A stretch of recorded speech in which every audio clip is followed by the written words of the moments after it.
Hello antique fans and welcome to my antique channel. This is Deanna speaking from Vintage Touch Antiques.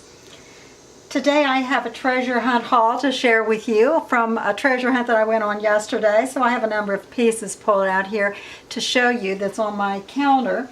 I did set up my camera today and the tripod so I can use two hands for a change and hopefully share this stuff with you a little bit easier.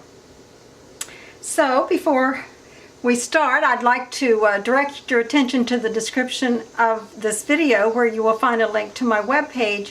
And on my webpage you will see featured items there listed, the things that I've chosen as featured for online and in my antique booth.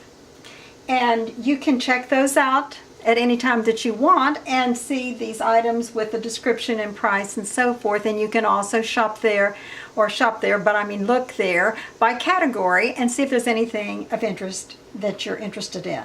And also if there is anything here that you're interested in before it is cleaned up and put for sale, just let me know and I can get that ready for you. So all of these things are untouched. They're fresh from the farm, so to speak, and so they will be processed and will be cleaned up to look better. Okay, I'm going to start with this item. This is an early cast iron cauldron. It's about an 8-inch diameter piece. It has the early bale with the loop there for hanging, probably for hearth use. Lovely early cast iron piece that will be cleaned up and look much better, but a nice old piece. I'm going to set that one down out of the way and get some of these bigger items out of the way. Now this is a watering can. It's a small size watering can and it's been painted blue and it's got the Gulf seal on the front, and probably this watering can was used to fill radiators at the Gulf service stations back in the day. So that's a nice old advertising piece, a kind of a cross collectible. I've got some other pieces here that would be suitable for a vanity. Now this is kind of a tobacco jar, I believe, with the brass top, nice heavy glass. But a lot of people use these on their vanities. And for instance, you could put in this one some swabs or something of that nature. Nice early piece. I found this little container of early dice, and you can see some of them here, tiny ones, and I just so happen to already have a couple of early dice cups that was used to play dice. That was one of the toys and games that they had back in the 19th century and early 20th century that was used quite a bit. So that was nice to be able to get the dice for those cups. I also picked up this little tiny chicken. I love barnyard animals. They go with a lot of the things, the primitive things. And this one I thought was composition, but I think it is a hard molded of some kind. Still great little early barnyard animal. Here's a nice little, this is filigree with legs, a little vanity box with a glass top with a hinged lid here. Velvet interior, pink velvet on the bottom. Nice little trinket box or little ring box or something that you would put some of your special jewelry in maybe.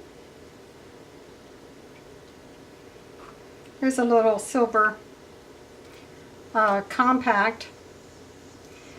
May have held rouge, I'm not sure exactly what it held, but it has a little reservoir here,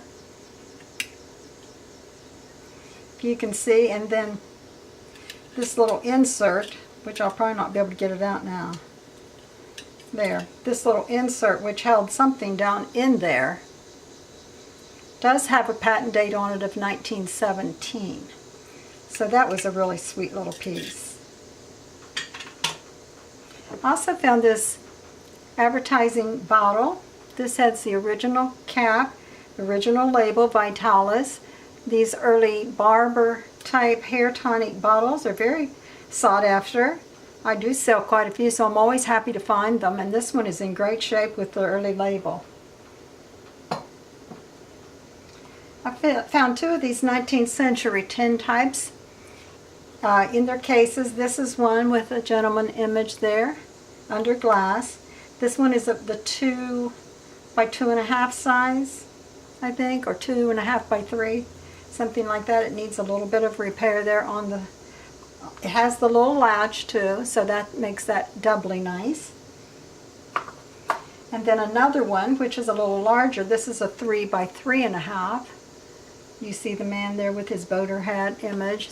Great early 19th century tin type images, and sometimes they went into the early 20th century, the teens. And this is a heavy glass shaker. It has the star pattern top there. Not sure exactly what it might have been used for. It could have been powder. But another old piece that's really a nice piece of glass. And I found these tobacco tins. These are quite sought after. Highly collectible. This is a Buckingham smoking tobacco tin.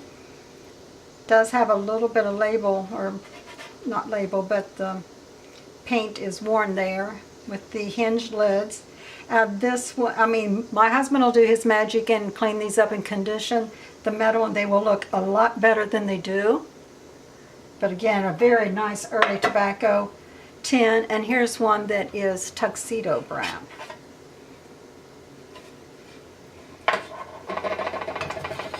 Then I got this great cream or milk can, granite ware. It's a blue spatterware with a solid blue cobalt lid, matching the cobalt tabs there that holds the spiral made handle.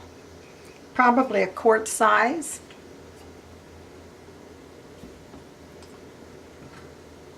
And here's a great silver plate bride's basket. It has the beautiful repoussé embossing, as you can see. Very pretty. Very pretty basket. They make a great Valentine's Day display piece. And then I got finally, these three yellowware mixing bowls. I will probably sell these individually. They do nest, and these yellowware bowls, these are with the brown bands, and they do go so well with primitive settings. And these are the 6, 7, and 8 inch diameter bowls. And again, those will be sold separately. So that concludes what I found on my treasure hunt yesterday, and I hope you enjoyed this. And please, before I close, let me invite you to subscribe to my channel, where you'll find a wide variety of antique-related videos. And again, invite you to my antique booth that is located in Antique Crossroads, Hagerstown, Maryland. You'll find my booth on the left side, 3rd row. Just look for the large sign that hangs in the back. And finally, let me encourage you to enjoy collecting your antiques and learn the history behind them and the period in which they were used, because when you own an antique, you own a piece of history. So bye-bye for now.